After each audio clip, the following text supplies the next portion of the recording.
Então, crianças, agora a gente vai para a correção da atividade de geografia, tá? Que são as páginas 108 e 109, ok? Então, aí ele começa mostrando pra gente uma lenda, né? Então, lendas são o quê? Lendas são histórias contadas, né? Pelas pessoas mais velhas, né? Antigamente, os mais velhos contavam muito as lendas. Essas histórias são criadas e passadas de geração em geração. Agora, no nosso caderno 2, a gente vai trabalhar sobre algumas lendas, tá bom? E aí ele traz a lenda das cataratas, né? E traz a história, uma história de amor entre dois índios, só que a Índia, por ser muito linda, né? Ela foi prometida para o Deus. E aí eles tentaram fugir desse Deus que não aceitava perder a sua prometida. Então eles pegaram uma canoa e resolveram fugir pelo rio. E aí o Deus, né, que é esse Deus M-Boy, ele vendo tudo, fez o quê?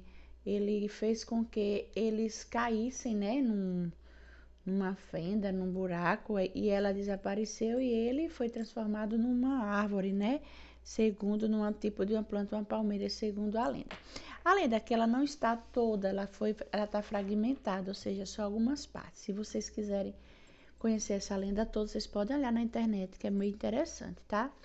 Aí, baseada nessa lenda, no primeiro ele pergunta assim: a história é como você havia imaginado, né? Então, assim, é mais de um diálogo, né? Uma conversa que a gente faria na escola.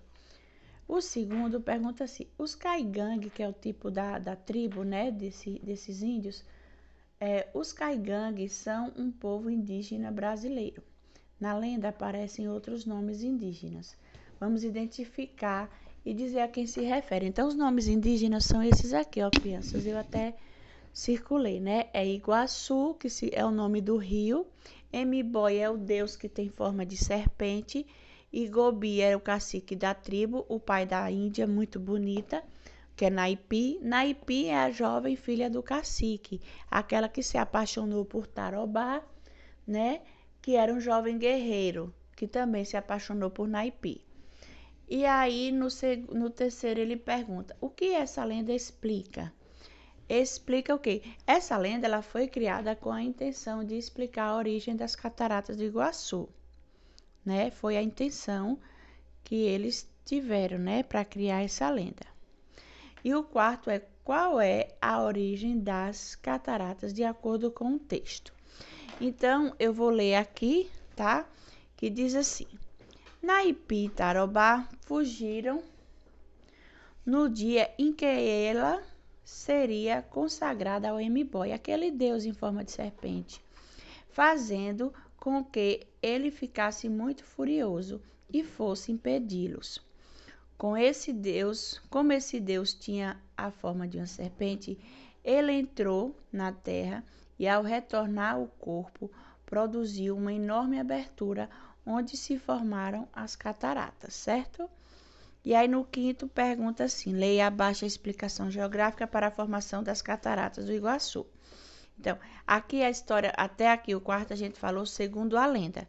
Agora, de uma forma científica, a explicação para a formação das cataratas é assim: é que as cataratas se formaram há milhões e milhões de anos a partir de uma fenda que se abriu no terreno por causa das atividades vulcânicas, certo? Aí no A ele pergunta: de acordo com o texto acima, as cataratas são elementos naturais ou culturais na paisagem? Então, quem criou as cataratas foi o quê? Não foi criado pelo homem, né? É uma ação da natureza, foi criado por Deus. Então, as cataratas de Iguaçu é uma paisagem natural. E por quê?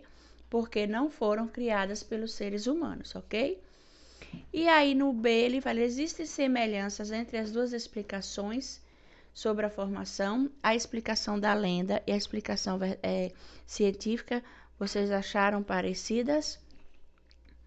Aí essa parte aí da letra B é mais uma parte de diálogo, certo? De conversa, ok?